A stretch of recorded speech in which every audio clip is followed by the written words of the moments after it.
Andrew, news broke this morning of potentially some indirect involvement for the Australian government or Defence Forces within the Gaza conflict.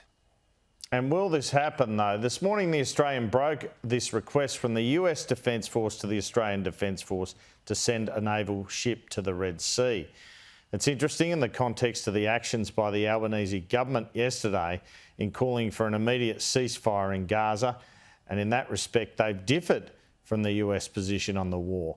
My understanding is that this is a defence-to-defence request, so it's not like Joe Biden has asked Anthony Albanese, or for that matter, Lloyd Austin has asked Richard Marles. So the Australian government is seeking clarity on how important this request is from a US point of view.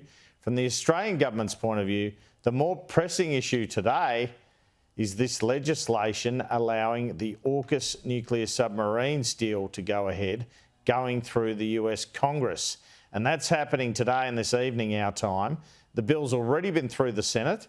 The government is hopeful it will pass both houses. During the program, we'll hear from Richard Marles, the acting Prime Minister and Defence Minister. During the Prime Minister's White House visit, both he and Joe Biden made it clear they wanted this AUKUS legislation through this calendar year.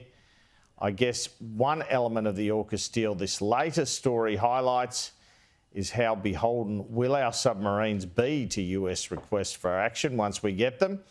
Here was the Treasurer on the Red Sea request this morning.